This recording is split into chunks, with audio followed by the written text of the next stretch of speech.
Como hábitos saudáveis influenciam o aprendizado infantil?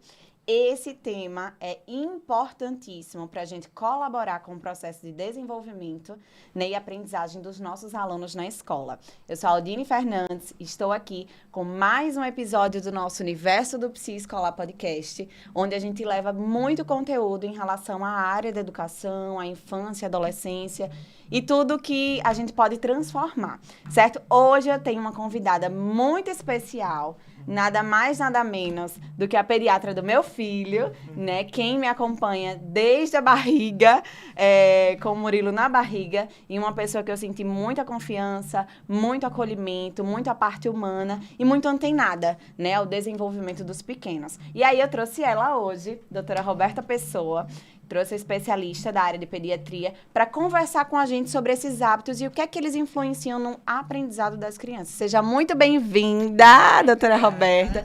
Muito feliz em ter dado certo, né? Você está colaborando aqui com o nosso conteúdo no podcast. A área da educação precisa muito, né? Estar sempre antenado aí ao desenvolvimento dessas crianças para que a gente pense nele de uma forma integral, né? E aí, para começar, eu gostaria que você se apresentasse, né, pra gente, falasse um pouquinho da sua história, por que que você escolheu a pediatria? Eu tô curiosa, vou saber tudo agora junto com vocês. É verdade, então, minha especialidade é pediatria, né, com pós em nutrologia infantil, porque esse universo aí alimentar de hábitos de vida saudáveis é o que me encanta e que eu acho que tem que começar desde a infância mesmo, né? Na verdade, não era pediatria que eu queria. Eu passei a faculdade de cirurgia vascular, anestesista e fui parar em pediatria. Na verdade, quando eu ganhei meu filho, eu tinha 13 dias de formada, quando ele nasceu. E aí eu resolvi não fazer residência porque eu queria tomar conta dele, né? Era muito novinho, ia dar um plantão ou outro. E nesse meio tempo, dando plantão, que eu via o desespero das mães, né? Sem assistência, jogadas em emergência. Não que o pediatra vá olhar 100% todas as vezes, mas você precisa de um suporte, né? De uma pessoa ali para, olha, faça isso, né? Qualquer palavra, eu acho que do seu pediatra, da pessoa da sua confiança, já conforta. Então, apesar de ser médica, não era especialista ainda em nada, né? Não tinha feito residência. Tinha meu professor na época que era pediatra do meu filho, mas mesmo assim eu não conseguia assistência. Aí eu disse, pronto, então agora eu já sei, vou ser pediatra. Aí foi assim. Não tem motivo melhor do que a assistência para o seu próprio filho, né? E assim, é incrível, né? A gente trabalha com bebê, com criança, acompanhar esse mundo. Você foi se apaixonando, então, aos poucos? Total. Hoje eu acho que eu não vejo outra coisa, não. Tinha que ser pediatra mesmo. E assim, é um mundo realmente muito encantador. E de descobertas, né? E aí, certeza. Em relação ao nosso tema, eu vejo muita necessidade, como eu falei anteriormente, de nós, educadores, buscarmos, né, essa compreensão, né, do desenvolvimento da criança, de perceber sinais, de ver o que é que pode ser estimulado. Então, isso tem tudo a ver com a escola. Infelizmente, as pessoas ainda têm muito a visão de que escola é o lugar que seu filho vai aprender a ler e escrever, vai aprender as cores, que vai desenvolver apenas a área cognitiva. Mas é todo um contexto, né? O desenvolvimento humano, ele é um quebra-cabeça. E a gente precisa ver esse lado mais integral, desenvolvimento motor, os hábitos, habilidades para a vida que precisa ser desenvolvido. Então, nesse olhar, eu queria que você falasse um pouquinho pra gente, né? Como é que esses hábitos saudáveis, eles influenciam no aprendizado infantil?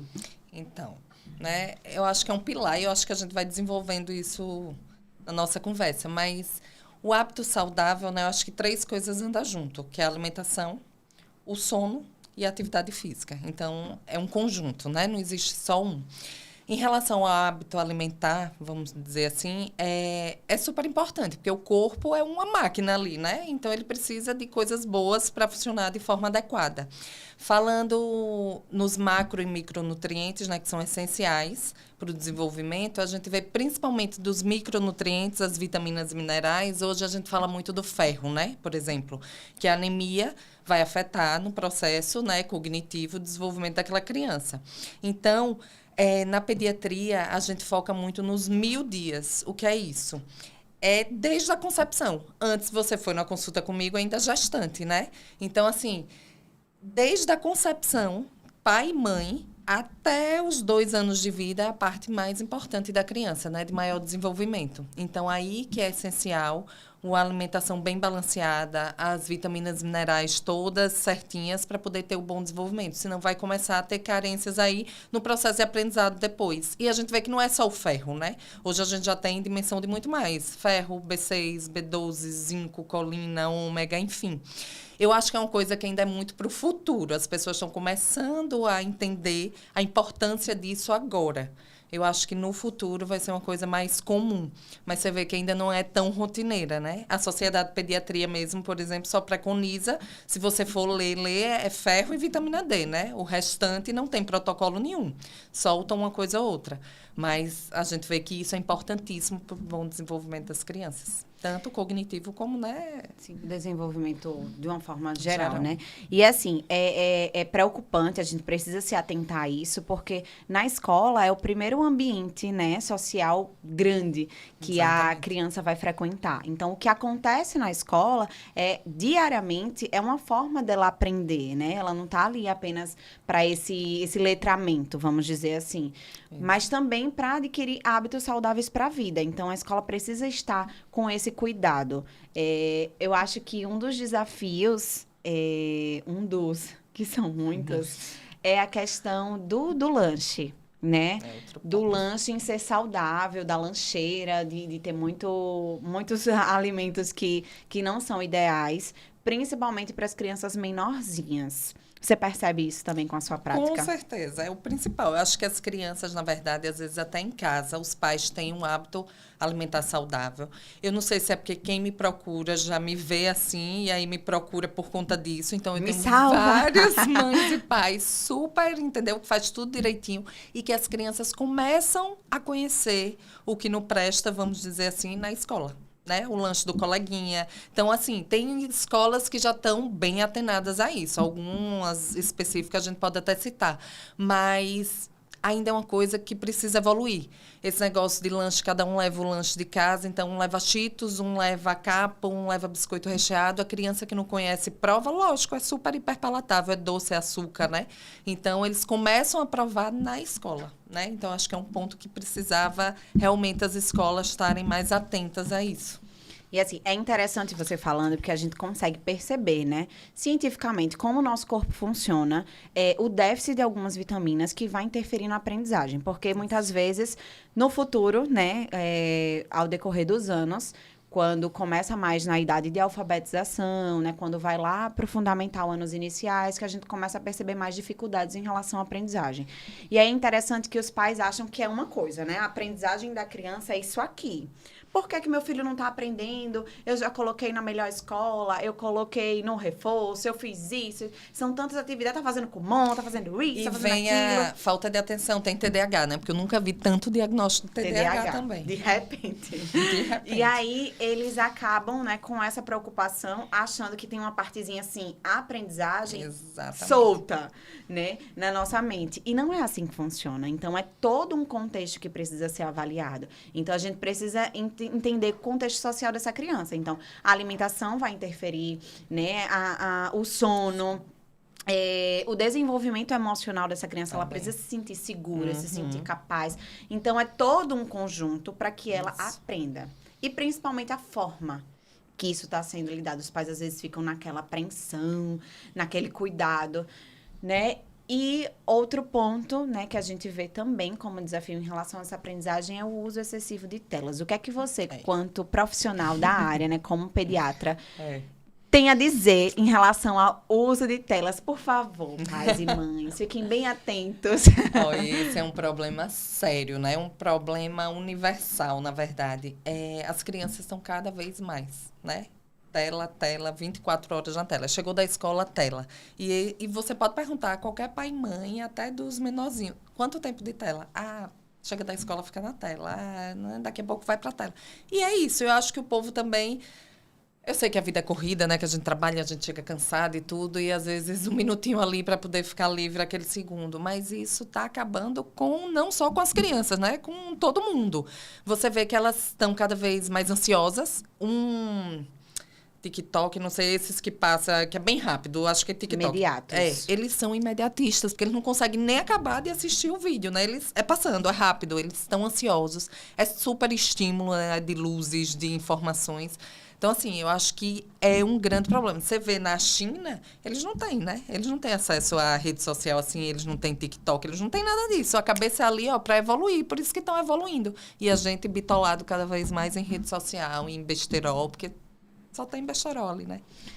Doutora Roberta, o uso de tela, né, só é indicado a partir de... Até 2 anos é zero. Zero tela mesmo. Nenhum. E aí, assim, o que é interessante é que quem quer seguir tudo realmente como funciona é julgado. Eu digo por mim, né? Lá em casa, o Murilo tem 6 meses. E aí, sempre que as pessoas perguntam, eu vou passando qual é, o que é que a gente pensa, como é que a gente faz, como é que a gente busca o desenvolvimento saudável dele. E aí, todo mundo fica dizendo assim, oxe, e consegue?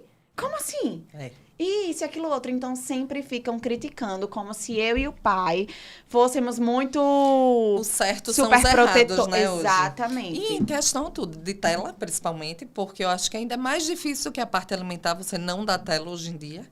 E também em relação à parte alimentar, isso. As pacientes que eu tenho que fazem super regradinhas são as que mais sofrem da própria família. De vó, de vô, de tio. São as mais julgadas, né? Infelizmente. Aí a gente acaba... tem gente que acaba indo para um lado negativo do que não pode fazer pela pressão. Exatamente. Né, que recebe. Então, é besteira, é só um pouquinho, é isso, é aquilo outro. Gente, procure se informar, eu digo sempre. É muito cultural algumas coisas, sabe? Pelo que os outros dizem. Ah, na minha época, a gente dava isso e isso pro meu filho. E não morri, né? E não morri. Olha aqui. Essa frase me mata. Gente, estamos em outra época. Totalmente. Em outro As momento. coisas evoluem e mudam, Se tem né? estudos relacionados a isso, do que é o melhor para sua criança, por que não? Porque você vai estar vivenciando o seu passado, né, e repetindo alguns comportamentos que não são adequados. Né? Então, é muito difícil, assim, essa parte. E aí, a escola consegue perceber, né? Porque, como você falou, as crianças acabam apresentando comportamentos ansiosos cada vez mais precoces, né? E a escola, estando atenta a isso, vai desconstruir, né? Pode proporcionar momentos para os pais de orientação. Sim, claro. E tudo mais. Para realmente a educação infantil ali estar disposta ao brincar, ao desenvolver. Aí a gente está falando aí da alimentação, de tudo que está aí rodeando esse processo de aprendizagem e desenvolvimento para ele acontecer. Agora, me fale sobre a qualidade do sono. Outra coisa importantíssima, né? Eu acho que talvez até o mais importante. A gente acha que sono não influencia, mas é um grande influenciador. Criança, eu vou dizer no geral, porque até 1 ano tem tantas horas de sono, 14 horas de sono, de 2 até 5 tantas, mas no geralzão, assim, 10 horas de sono, pelo menos, né? Então, a criança que acorda às 6 da manhã, ela tem que dormir 8 e pouca da noite, né? Para ter as 10 horas seguidas de sono. Que é quando o sono é importante para tudo. Para você poder concretizar tudo aquilo que você aprendeu durante o dia, né? Você levar para como aprendizado mesmo, para você ter um melhor desempenho no outro dia. Quando você dorme bem, você acorda revigorado, né? Tem mais atenção. Então, sua aprendizagem é melhor. E fora toda essa parte voltada para a cognição, da produção de tudo, né? Para a produção de hormônio. Durante o sono, você produz GH, hormônio do crescimento, que o pico é ali 1h da manhã. Então, o sono é revitalizador para tudo mesmo. E as pessoas não dão muita importância, né? Eu vejo criança que dorme com a tela. Aí dorme 10, 11 horas da noite, meia-noite com a tela, super estimulada. Então, aquele sono já é perturbador, né? Então, você já não tem o sono direto mesmo. Para produzir hormônio, você tem que estar no sono profundo, ali no sono REM. Então, você fica... Sua cabeça fica trabalhando. Se você fica com a tela ali super estimulada, você não tem um sono tranquilo. Então, outra coisa que atrapalha o sono, né? Já entra aí as telas de novo. Então, o sono é importantíssimo. É outro pilar muito importante. Para que isso aconteça da melhor forma, né? A maior parte do meu público são psicólogos que atuam na área escolar. Né? Então, eu tenho alunos hoje por todas as regiões do Brasil, porém, educadores acompanham também. A gente precisa, né, estudar sobre, né, e se atualizando em relação a essas questões, desses hábitos saudáveis, para que a gente possa orientar as famílias na escola. Então, é papel da escola, né, promover essa psicoeducação, essa orientação, para que tudo vá funcionando da melhor forma. Então, a escola não é aquela que vai se preocupar só quando o aluno está em sala de aula, né? O que ele, a rotina dele, a vida social, o contexto que ele está inserido vai interferir nesse processo de aprendizagem. E algumas vezes a gente percebe isso influenciando no comportamento mesmo escolar, porque quando para a criança ela não consegue se concentrar bem, ela está muito agitada, ela não entendeu o sentido daquilo ali, a aprendizagem também não vai acontecer. Com certeza. Né? E quando a gente para a mãe do aluno tal, a gente vai precisar chamar porque ele não está conseguindo. Vamos entender um pouquinho por trás dessa família. E, geralmente, boa parte dos casos, a rotina está totalmente desregulada. Então, assim, qual seria uma rotina ideal, né? Para a criança ali na primeira infância, na infância, no modo geral? Não. Criança tem que andar conforme rotina, desde bebezinho, né? Você vê até pelo padrão, quando a gente vai para a primeira consulta com o bebê, não dorme, tá? Acabou de nascer, tá naquela fase bagunçada ainda. Mas desde bebezinho você já vai criando rotina. Você cria rotina de alimentação, você cria rotina de sono. Então, criança tem que ter rotina, né? Rotina da hora de comer, da hora de estudar, né? Que é outra coisa, que a gente foca bem, até em casa, né? Porque a pessoa acha que estudar é só na escola, é obrigação da escola, né? Quantas vezes eu não vejo, não devia ter tarefa de casa, não devia ter nada. A escola devia resolver esse problema. Então, não, tem que ter rotina de alimentação, rotina de estudo, rotina de sono, para poder funcionar direito. Senão, não tem como. Criança, ele não consegue entender, ela não tem o discernimento do que tem que ser feito, né? A família, o pai e mãe tá ali para orientar. É tanto que, se você é a mesma coisa você dizer à criança, você tem que emagrecer porque vai ser bom para a sua saúde, porque vai trazer consequências no futuro, ela não tem esse discernimento que a gente como adulto tem. Assim mesmo para criar rotina. Se você deixar como na hora que quiser, dorme na hora que quiser, então vira tudo bagunçado. E aí vai interferir nessas outras coisas. E uma das coisas é a escola, né? Porque é o sono mal dormido, enfim, é super estimulada. E em relação à parte comportamental, vai até diminuir, né, a irritabilidade, a ansiedade. Então, a gente precisa trabalhar com previsibilidade. Às vezes, a gente acha que as crianças são muito espertas. Parece um adulto, esse menino parece um velho, né? A gente escuta muito essas falas. Sim. E aí, precisa entender que muitas vezes eles entendem, mas da forma inadequada, né? Isso aquela mesmo. Situação. A gente precisa ser objetivo e claro e deixar as coisas bem regradas. Porque a criança ela vai aprender com a repetição, né, daquilo ali e com o exemplo. Então, a gente consegue, sim, ir ajustando para que isso seja favorável na vida dela, né? Porque é uma pessoa que tem o hábito de ter essa rotina, de ter essa organização, consegue, né, ter bem mais benefícios, como também nesse período de vida escolar. E aí, essa questão do comportamento mais agitado, daquilo outro, a maioria das vezes tem essa interferência. Outras coisas aí por trás, né? Por trás dessa organização. E a escola é interessante porque ela é uma grande sinalizadora mesmo, né? Vou dizer numa consulta, lógico, que a gente consegue abranger muita coisa, mas em uma hora de consulta não vai ser o dia a dia da criança como é na escola, por exemplo. Então, eu recebo muita sinalização, doutora, eu vim porque a escola disse que está assim, assim. Então, assim, eu acho que a escola é uma grande sinalizadora, sim, do comportamento das nossas crianças, né? E tem que andar junto. E é isso que eu prezo, assim, sabe, nas minhas orientações, para pontuar para a família, né, ao decorrer do ano, como está o desenvolvimento da criança. Então, muitas famílias ainda têm a falsa ideia, assim, de comparar, né, de nessa comparação mas não pode comparar, ele tá no tempinho dele, ele não fala ainda porque é isso, aquilo outro. Outra coisa. Isso acontece muito. Gente, existem os marcos de desenvolvimento. O que é esperado para a idade. Isso. Então, você precisa, caso tenha dúvida, buscar um profissional para entender se o seu filho ele faz o que é esperado para a idade dele, o que não. O que é que você pode fazer para colaborar, né? Então, tem muito essas questões e alguns pais com dificuldade. Na verdade, não estão antenados, né? A esse acompanhamento. Tem muita opinião mesmo, né? Então, seu pai demorou a falar, é assim mesmo. Depois igual a fala. É igual a mim. Tem demais mesmo. Mas isso mesmo. Tem uns que são mais adiantados, tem uns que são mais atrasados, lógico. Mas existe o marco, existe o tempo, né? Vamos supor, sentar tem que ser... Tem uns que sentam com 5 meses, tem uns que sentam com 6, mas o marco é até 7. Passou de 7, tá com 8, não senta, então tem alguma coisa, né? Igual a falar. Tem uns que com 10 meses já fala. Tem uns que é com 1 ano e 3, tem uns que 1 ano e 6, mas 1 ano e 6 você tem uma determinada, né, quantidade de palavras que tem que falar. Se não falou, é atraso. A gente pode ser nada, pode ser falta de estímulo, pode. Ótimo. Mas pode ser outra coisa que a gente tem que intervir. Se intervir mais cedo, tem melhor resposta, né?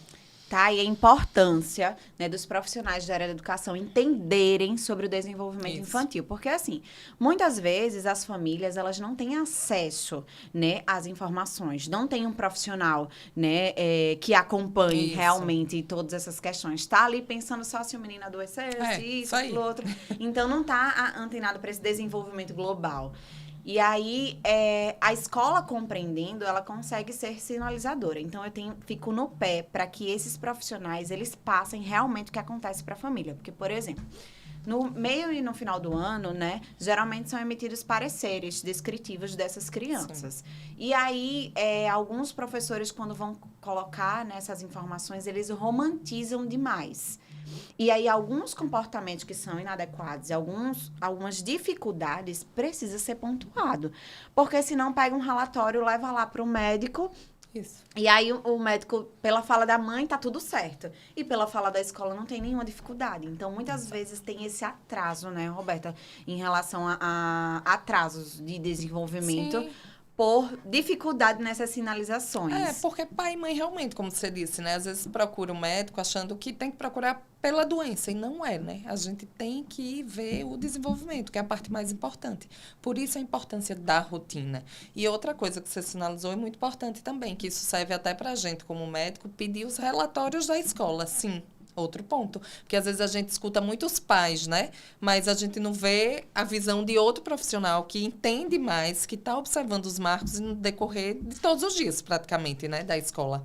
Muita coisa interessante. Exatamente. E ficar em alerta a questão dos ambientes, diferentes ambientes sociais. Porque, por exemplo, uma criança que ela está com alguma dificuldade, não vai ser em um ambiente específico. Ela vai apresentar dificuldade em todos os contextos sociais que ela apresenta. Então, por isso que é importante esse acompanhamento em si, em relação a esse desenvolvimento, né, que vai afetar aí a aprendizagem.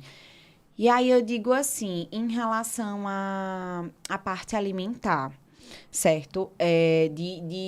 O que é que a escola pode fazer, né, para estar sempre melhorando, buscando melhorar esses hábitos saudáveis em relação à alimentação? Então, eu já me estressei muito com isso, porque eu tenho filha também, né? E eu sofri isso com a minha, por exemplo. Sempre mandei fruta, alguma outra coisa, né? E água. Aí começava a voltar o lanche. Eu disse, coisa estranha, porque ela come bem. Eu disse, o lanche voltar, tá muito estranho, né? E aí comecei a... E aí, enfim, descobri que o que é que estava acontecendo. Ela estava pedindo para fazer lanche coletivo com as amigas. Comia o lanche das meninas e o dela voltava, porque o das meninas era muito mais interessante. Era Cheetos, era biscoito recheado, era chocolate. Então, assim, eu acho que um ponto principal... Eu não sei se... A escola pode chegar a dizer, é proibido trazer lanche, né? Mas pelo menos delimitar, né? Assim, não pode trazer industrializado. Alguma forma para a gente tentar melhorar o lanche das crianças. Porque tem as cantinas da escola, né? Vamos supor. A cantina, não, só tem lanche saudável. Mas quando você vai ver, não é saudável. Não é saudável. Tem sorvete, tem batatinha, enfim, tem outras coisas que não é saudável. Por isso que hoje eu já vejo muitos pais buscando escola pela alimentação daquela escola. Eu já tive vários pais que queriam botar em uma determinada escola porque vê que, né, para o desenvolvimento é massa, que os meninos saem lendo, escrevendo tudo, mas a parte alimentar é péssima. Eu já vi pai não querendo ir para a escola por conta disso. E é uma coisa simples, porque se você pega desde pequenininho, né, você consegue... E triando ali a alimentação mais saudável possível. Então, por que não a escola ser o ponto principal, né, em relação a isso? A lanche, ser mais enfático em relação a isso, ou conversar com a família, né, antes de começar as aulas, reunir, enfim, bolar estratégias. Isso é papel da escola também. Também. Né? Pensar, né, nesse hábito saudável, nessa saúde, nesse bem-estar das crianças e dos adolescentes também. E, assim, não só... ter esse cuidado, né, em relação à proposta de lanche, de como é que funciona, mas também a escola pode pensar em projetos nutricionais. Pronto, aí que eu estava até pensando antes de vir para cá, que eu acho interessante. Acho que já rolou muito aí na internet, aquele videozinho das crianças que você leva no supermercado, na área de fruta e verdura, pergunta, o que é isso? Um pimentão. Não sabe. O que é isso? Um pepino. Nem ouviu falar, nem nunca viu. É outra coisa que a escola tinha também, meia horinha, né? De uma semana ali. Vamos fazer uma reunião hoje, cada um traz de casa uma fruta, né? Ou então cada um traz uma verdura. Hoje a gente vai falar sobre as verduras, apresentar, porque eles não sabem, eles não têm o hábito nem de comer em casa e nem ser levado ao supermercado e a mãe muitas vezes não, isso aqui é um morango, isso aqui. Eles não sabem, literalmente eles não sabem. É outra coisa que a escola podia, que é tão simples, né? Tão prático. Tem algumas escolas que já estão bem antenadas, né, em relação a isso. Tem projetos nutricionais muito bacanas, né? Porque, assim, é muito difícil, né? Não vou dizer que a gente tá aqui orientando de como deve ser feito e dizer que vai ser fácil, porque as famílias pensam de formas diferentes. Exato. Não existe escola perfeita, né, que vai se adequar exatamente como você gostaria. Existe escola que se esforça, né, que busca sempre estar ajustando aquilo que tem uma necessidade. Então, vão sempre existir outros coleguinhas que tenham lanches mais atrativos e cada criança individualmente precisa aprender a lidar com isso. Também. Então, quando a escola tá ali, você não vai conseguir 100% a escola super saudável, isso, aquilo, outro, gente, porque a vida não é assim. Demais, né? Não é assim, é difícil. Verdade. Né? Mas que esteja sempre ali conscientizando, buscar passar essas informações e entendendo que isso faz parte, né? Para que essa aprendizagem aconteça realmente de forma saudável, como ela tem que acontecer. E aí funciona, né? Eu conheço escolas, eu ando em muitas escolas, eu conheço escolas que é lindo, assim, de ver, sabe? A alimentação dessas crianças. Já tem mesmo. E tem esse... E assim, os pais têm dificuldade, eu digo porque eu sou uma delas, né? Então, eu busco que meu filho tenha uma outra rotina saudável que eu não tive e tento buscar correndo atrás de prejuízo, Sim. né? Então... A escola proporcionando isso é fantástico, porque vai existir ali uma imitação, né? A escola, quando tá ali vendo os coleguinhas fazendo aquilo, isso dá um estímulo, a aprendizagem acontece de uma forma encantadora. É tanto em relação à parte de alimentação, como a parte de esporte. Qual a medida de atividade física para uma criança? Porque eu vejo assim, às vezes os pais sobrecarregando também, sabe? E até que ponto precisa existir esse equilíbrio? Né? Tem que ter um equilíbrio, lógico, com tudo também, e a alimentação também, né? A gente fala saudável, mas são crianças e a comida é uma parte da socialização também. Mas em relação a esporte, né, a criança tem que estar em atividade. Quando a gente fala que tem que estar em atividade, é desde pequenininho. Quando você é bebê, você também está em atividade. Quando a gente fala, estimula fazendo Tamer Time, que é o tempo de bruço. Ali é uma atividade física também. Você está estimulando aquele bebê, né, a se exercitar. E assim, sempre. Eles preconizam muito a atividade física para a criança, né? De 0 a 2 anos. É andar, é engatear, é jogar a bola, né? De 2 a 5 anos, é pular corda, é correr, é chutar uma bola também, é pular um elástico, enfim. E depois dos 6, a gente fala em atividade física moderada a intensa, de duração de 1 hora, mais ou menos. Aquela que faz seu batimento cardíaco subir mesmo. Então, é preconizado, sim, atividade física. Eu estava lendo até um artigo, esqueci o sobrenome dele, Fernando, alguma coisa. Ele tem doutorado, é professor da USP, ele é neurocientista, né, ligado nessa parte comportamental, e fez um estudo. Crianças de 5 a 9 anos, mais ou menos, e vendo as que faziam atividade física, mais aeróbicas, como elas tinham mais desenvolvimento, por exemplo, na parte de matemática. Então, assim, tem ligação, né, com atividade física e desenvolvimento também. E não só isso, né? A atividade física, lógico, em excesso, uma criança que tem... Eu vejo crianças, até recebo, por conta dessa parte de nutrologia, criança que faz muita atividade física, né? Que está nas escolinhas de futebol, enfim. Não digo tanto exaustiva também, porque tudo em excesso é ruim. Mas se mantém em movimento, sim. Até para tirar as crianças, mais uma vez, de frente da tela, né? Criar estímulos, criar coisas para elas fazerem, para elas saírem de frente da tela. Me diga uma coisa, dentro da grade curricular, né, tanto a educação infantil como toda a escola, né, toda a vida escolar tem a educação física, certo? E aí hoje a gente tem a educação física teórica, né, que passa para os alunos todas as informações e tem a parte prática. A educação física é o suficiente de uma atividade física para a criança? Esse é o problema, né? Porque a educação física da escola é ali 50 minutos, já não é nem 1 hora. E daqui que ela comece, que ele consiga organizar e que ele faça atividade, eu acho que a atividade mesmo, se passar 20 minutos é muito, né? E a gente pede atividade física 1 hora, moderada a intensa. Mas, assim, tem a atividade física, né? Já é um ponto. E o que você comentou isso, até lembrei, porque meu menino, por exemplo, no 9º ano da escola, não vai ter mais atividade física. E aí é que eu acho um absurdo, porque não vai ter atividade física, que é uma matéria. Talvez tirasse outra ali, que tem outras que não serviria tanto, mas a atividade física tem que ser prioridade, sim, também na escola. E tantas outras coisas de prioridades que algumas escolas mais conteudistas não estão atentas a isso, né? Então, assim, a criança e o adolescente, ele tá na escola para ter habilidade para a vida, né? Então, isso tá totalmente ligado, né? Quando a gente pratica atividade física, como é que funciona o nosso corpo em relação... a gente vai liberar hormônios, né, que vão colaborar com esse processo de bem-estar, de você se sentir bem e favorável para que você aprenda. Então, não é só em si a atividade física, né? O estímulo. É você estar ali junto, é estar com os amigos, você acaba indo no meio, você às vezes nem tem habilidade, né, para aquela modalidade que está sendo trabalhada na educação física. Mas você vê ali todo mundo junto, você quer participar. Então, é o incentivo, né, que precisa ser realmente trabalhado. E aí, tem algumas famílias que investem mesmo em relação a essa questão do esporte. É comum também, né, essa sobrecarga, e a gente sempre tenta orientar, cuidado.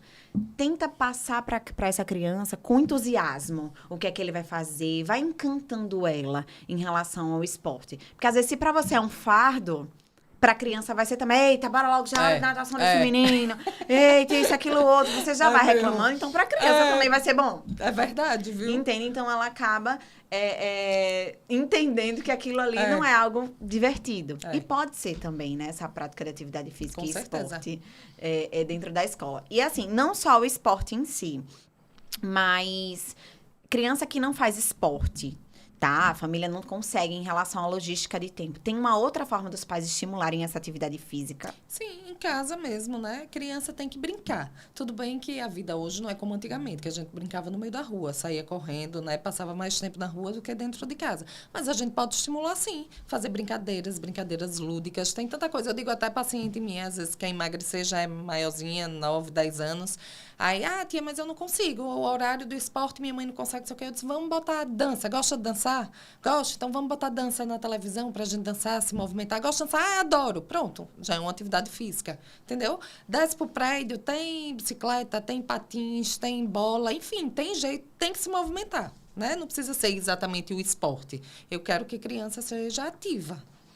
Incluir isso aí na rotina. Na rotina da criança. Pensando o quê? Porque, por exemplo, uma escola que, não vai ter mais atividade física. Por quê? Diga. Né? Vai aumentar os conteúdos, precisa ter... Então, é muito conteúdo, é muita coisa. Gente, se não tem momentos de pausa, né? Um momento de uma atividade diferente, lúdica, de esporte, de movimentar o corpo, de levantar, de alongar, as coisas não vão fluir. Exatamente. Então, às vezes, os professores estão tão preocupados ali em conteúdo. Eu digo sempre, às vezes, uma atividade, até professor, né, das outras disciplinas, um professor de matemática, um professor pode fazer uma eu digo sempre, vamos fazer uma bagunça organizada aqui nessa sala. Porque, às vezes, 10 minutos que você proporciona de movimento, de leveza para esse aluno, você ganha todo o restante. Eles, Aldine, não tenho tempo, não, né? É muito conteúdo, eu só tenho 50 minutos por semana, então eu tenho que dar conta, isso e aquilo outro. Eu digo, gente, mas o que é que adianta você chegar, virar as costas pro aluno, ficar lá os 50 minutos, e ele não tá aprendendo? Nada. Isso mesmo. Né? Porque é cansativo. E os pais, às vezes, não conseguem ver, né? Que a criança se estressa, que é cansativo. Acha que porque não tem boleto para pagar... Isso aí. Acha que não tem problema, né? Não tem problema. Mas, assim, tem toda essa ligação, né? Em relação à aprendizagem. Agora, me diga o seguinte. O que é que você acredita em relação à educação infantil da escola? Porque eu queria que você falasse também em relação ao seu conhecimento. Ainda existem muitas famílias acreditando que, na educação infantil, vou botar nessa escola para ele aprender a ler logo. Né? Então, eu quero que ele leia logo. Mas qual é realmente o objetivo da educação infantil que faz parte aí da primeira infância? Então, né? Na verdade, essa primeira infância, depende, porque tem uns que botam na escola com 1 ano, né? 1 ano e pouco, 2. É mais estímulo, né? A criança, às vezes os pais ficam, mas eu vou botar na escola, mas vai adoecer mais, né? O que é que eu faço? Sei o quê. Só que eu ainda acho que a escola é um ambiente de maior estímulo do que ele tá em casa com a babá, porque a vida hoje é assim, a gente sai, a gente trabalha, é a rotina da maioria hoje. Então, na escola, na verdade, é mais um estímulo, né? Por isso que é importante, né, essa ligação aí com a escola, você faz esse trabalho aí com os professores, super importante, porque não é só aprender a ler e escrever. Isso é besteira perto das outras coisas. Isso vai fluir naturalmente, né? Eu acho que a escola, nessa primeira infância, é mais importante para essa parte aí mesmo, de estímulo, de desenvolvimento da criança que está em processo de formação, né? Aí tem várias escolas, tem um método, né, construtivista aí, outras não são mais tradicionais, que vai aprender, forçar a ler ali mesmo, escrever. Mas aí vai depender de cada família, de cada pai. Eu também não me meto tanto assim a fundo isso, não. Eu deixo muito à vontade. Mas eu sou a favor, sim, de ir para a escola cedo, para essa parte de interação, de cognição. Eu acho que funciona muito melhor do que estar em casa na frente da tela. Depende Ainda da realidade acho de cada um. Se a família está em casa disposta a estimular, se consegue aí, participar, pronto. que é difícil, né, por conta da nossa rotina de Exatamente. trabalho. Mas se não, né, pode ser um aliado em relação a essa parte do desenvolvimento. E aí, como você tinha falado, as crianças passam muito tempo, né, nas escolas. Elas estão ali passando um turno, tem crianças que fazem parte de um integral, passam o dia inteiro. Então, estão ali dispostas, né, realmente a aprender. E aí, os professores e os profissionais de educação, eles são, sim, precisam estar atentos ao que está acontecendo com essa criança para poder sinalizar, né, para a família, para que busque ajuda. O que é que a gente, profissional da educação, precisa estar atento em relação ao comportamento de uma criança? Que algum sinal, alguma coisa, se ele apresentar isso, busca a orientação, encaminha essa criança, faz isso.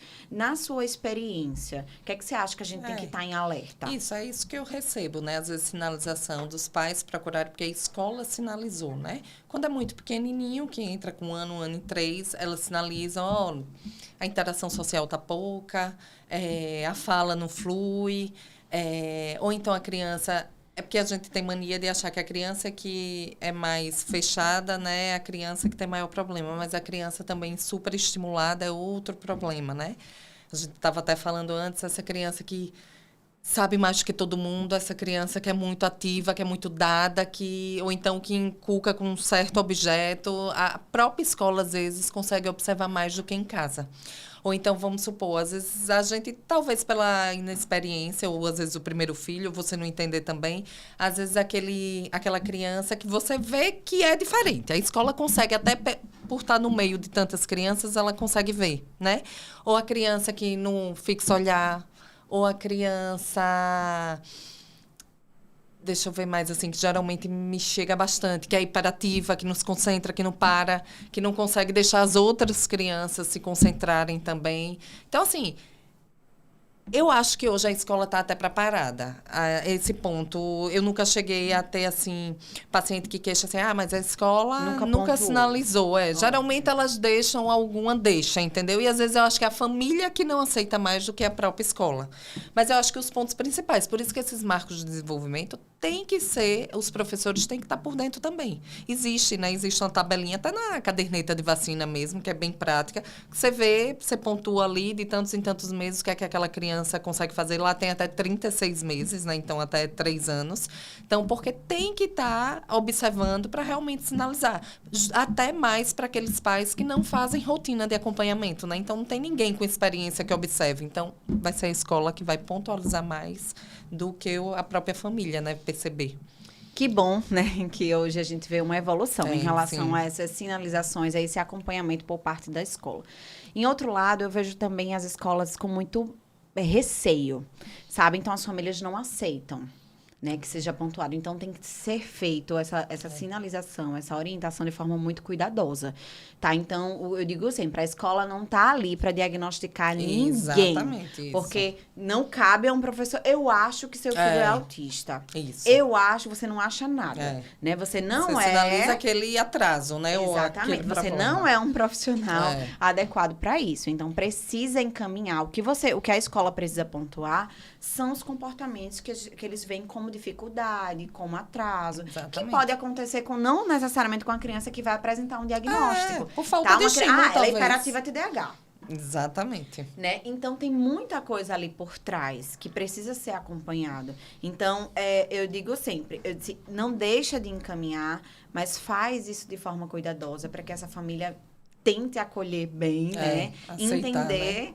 E buscar, né? realmente um médico, sempre eu digo, gente, quem faz diagnóstico é o médico, não é. Entendeu? Então, vamos sinalizar para as famílias com cuidado para que ele busque. E não necessariamente uma dificuldade. Eu digo sempre, qualquer ser humano, ele é um conjunto de habilidades e dificuldades.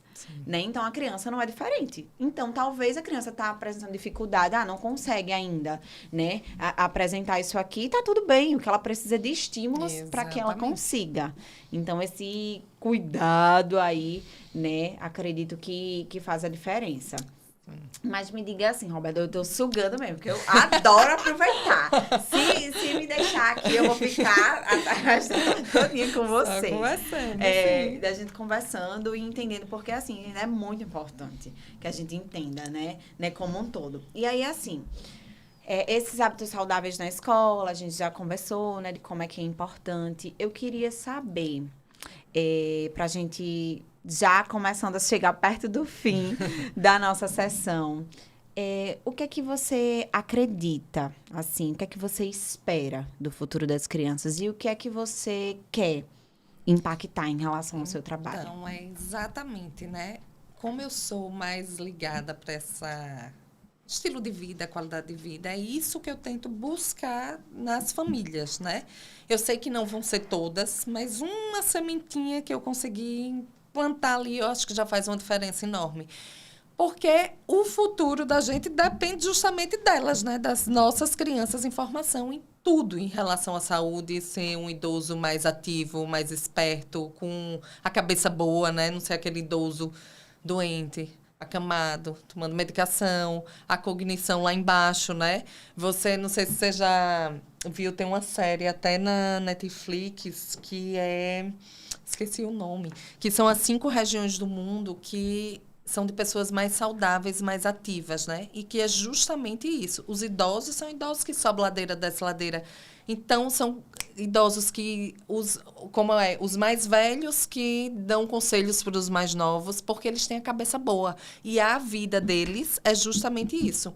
É a qualidade do sono, é a qualidade da alimentação e a atividade física. Então, é isso que eu queria para o Brasil, né? Está entre essas 5 cidades do mundo com melhor qualidade de vida para a gente formar crianças cada vez melhores, tanto na parte motora como cognitiva mesmo. Sim, com certeza. E assim, gente, outro ponto importante, né, para esses hábitos saudáveis é o desenvolvimento emocional, né, do filho. Então, vocês precisam participar, vocês precisam estar juntos. Eu recebo, tanto no consultório como nas escolas, frequentemente as famílias questionando, por que eu não tenho tempo? Porque eu não tenho tempo. Gente, você consegue, com planejamento e organização, você consegue dar assistência, abastecer o seu filho do que ele mais precisa de carinho, de amor, de atenção. Exatamente. Eles precisam se sentir seguros, né? Se sentir capazes. Eles precisam ter autonomia para que eles consigam fazer escolhas na vida deles. E essa segurança é importante, né? Para mais velhos, você vê cada vez mais adultos aí, mais soltos, né? Por causa dessa falta de acolhimento. A vida hoje é corrida. Não posso dizer que não é, né? Todo mundo é assim. Mas a gente consegue encher aquele potinho ali de amor dos nossos filhos, né? Com dedicação, com carinho. Não precisa você... não, vou ser dona de casa e vou tomar conta dele. Que às vezes é até pior. A gente fica tão cansada, tão exausta, tão chateada que a gente acaba que nem aquela hora que a gente tem, a gente consegue fazer até melhor. Mas é isso mesmo. Fazer essa diferença, né? Com amor, com esse carinho, com essa atenção. O que me chamou a atenção no seu trabalho, né? Eu recebi indicação sua e fui ainda na gravidez, porque primeiro filho, eu queria me preparar da melhor forma para receber o meu bebê. E assim, o que me chamou a atenção no trabalho da doutora Roberta foi justamente o acolhimento. Então, você tem um olhar tão diferente a isso. Ela tá ali para incentivar e te orientar do que é o ideal para fazer. Mas ela tem esse lado da compreensão, sabe? De entender a realidade de cada família, de receber da melhor forma. E eu acho que isso, sem dúvida, você consegue impactar, né? A vida de famílias e tudo mais. Desse seu jeitinho, doutora Roberta de ser. Porque assim, depois que... Olha, eu posto no Instagram, dia de pediatra, porque eu posto tudo. Da nossa rotina, quase tudo. E quando eu coloco dia de pediatra, que eu marco doutora Roberta Pessoa. Sempre tem outras pessoas que te acompanham e geralmente são os mesmos elogios, né? Por esse seu lado humano, acolhedor. A gente sente, sabe? Aquela energia boa de dizer, ai, eu tô tranquila com meu filho sendo acompanhado por você. Bom. Desse seu jeitinho de ser, do seu trabalho, o que é que você, da sua experiência, do que você vê que funciona, que dá certo, o que é que você tem para influenciar aos profissionais de educação? O que é que você acha que um profissional precisa ter para fazer com que dê certo o trabalho? Então, aí é que você pegou, né? Realmente, tudo, tanto na parte educacional, né, como a minha médica, a gente tem a teoria, a gente tem que saber a teoria, a gente sabe o que é melhor, mas a gente tem que trabalhar com amor, né? Não tem jeito. Por isso que até aquele clichê, né, que faça o que você ama, que você não vai dar um dia de trabalho, né? E porque você sai com vontade de trabalhar, com amor pelo que você faz. Assim mesmo na sala de aula. Eu vejo, por exemplo, até com a minha menina, mudança de escola, que ela era uma escola menor e foi para uma escola maior. E a escola menor era casa de vó. Né? Era casa de vó, todo mundo se conhecia, a gente chegava na portaria, era chamada pelo nome. Malu, pessoa do segundo período. Sua mãe está aqui. Então, lhe conhecia. Oi, Roberta, tudo bem? Esse amor, esse carinho, essa empatia tem que existir, porque faz diferença para elas. Quando ela chegou na escola maior, foi o que sentiu. Ela chora. Hoje ela passa na frente da escola antiga, ela chora. Se você falar ou toca uma música que ela vivenciou quando estava lá no maternal, ela chora. Porque ela lembra, porque foi um local de acolhimento disso, de amor. É assim, por exemplo, na minha prática, diferente da... Não é diferente porque a gente trabalha com criança. Mas no consultório a gente acolhe a criança. Mas a gente acolhe mais a família da criança do que a criança em si, entendeu? Principalmente recém-nascido, né? Hoje eu recebi até uma que inclusive é amiga, mas... totalmente, né, desorientada. É uma fase que você tá muito... Seus hormônios estão à flor da pele, você tá muito solta ali, né? Uma coisa nova, tanto para você como para o bebê. Então, eu vejo que elas ficam muito perdidas. E é esse momento que você precisa de maior acolhimento. De alguém que até você vai mandar um zap com uma besteira aí qualquer. Mas se sua médica... Não, é isso, você já alivia, entendeu? Então, acho que até mais importante do que a própria consulta em si, e principalmente nesse contato inicial, é esse acolhimento, que eu acho que é o que elas sentem mais falta. E que faz a diferença. E trazendo isso para a escola, a gente sabe como marca a vida escolar. Exatamente. Né? Para o desenvolvimento emocional, o desenvolvimento como um todo de uma criança. Então, eu digo, se você não tem amor pelo que você faz, o que é que você está fazendo lá? Né? Porque você pode até ter caído lá de paraquedas, de repente me tornei professora. Tudo bem, mas você só permanece porque você quer. Exatamente. Então, se você, dentro de uma escola ou qualquer outra profissão que trabalhe com criança, entenda que você tem uma missão. Deixa eu dizer uma coisa. Eu já deixei outros trabalhos justamente por isso. Logo que eu formei, logo que eu acabei a residência, então peguei um trabalho e era assim, tinha que atender não sei quantas crianças em tanto tempo. Ainda aguentei ali 1 ano, 2. Mas quando eu chegou no ponto que eu disse, não, eu não vou fazer a criança, a mãe, a família sentar, levantar e ir embora, né? Sem examinar, sem conversar, sem acolher. Aí é o momento que eu disse, não, minha mãe ficou enlouquecida. Você vai lá, doida, vai deixar. Vou deixar porque ou eu vou enlouquecer, ou então as famílias também vão enlouquecer, né? Porque eu não vou dar a mínima importância. Então, assim, é escolha, né? Cada um tem uma escolha, não adianta a gente forçar. E se não for por amor e por prazer, também fica uma coisa automatizada. A pessoa do outro lado sente como as crianças sentem também, entendeu? É isso que eu vejo na escola. Às vezes você diz, mas porque cresceu? Então, realmente, o tratamento... Não, mas não é. Criança precisa de amor. E eu não estou dizendo isso só de criança pequenininha, não. De adolescente, de tudo. Eles precisam disso. Então, é isso que você falou. De todos os âmbitos, né? A gente falamos da família, falamos da escola, em qualquer ambiente que ela vá, ela precisa receber esse acolhimento. E se você tem a oportunidade, né, de transformar a vida de alguém, faça. Então, muito obrigada pelo nosso WhatsApp. Passou rápido, não foi? Demais! Não? Não estou de passa, de tão bom que foi esse bate-papo. Mas eu queria agradecer, né? Não só pelo nosso momento agora, por você compartilhar conhecimentos junto com a gente, né? Com a comunidade da educação. Com o universo do psi escolar, como também por ser quem você é, né? Não só com meu filho, com a minha família, pelo seu acolhimento. Às vezes, na correria do dia a dia, a gente não tem tempo de dizer do quanto que você é especial. Obrigada. Muito obrigada por tudo. E tem até aqui, ó, na nossa caneca, que eu gostaria de dizer a você, você tem o poder de transformar o mundo. Então, continue sendo essa pessoa, né, essa profissional que, sem dúvida, você faz a diferença. Então, é isso, gente. Encerramos mais um episódio aqui com a presença da nossa ilustre doutora Roberta Pessoa, pediatra. E aguardamos vocês para mais conteúdos no nosso próximo episódio. Beijo!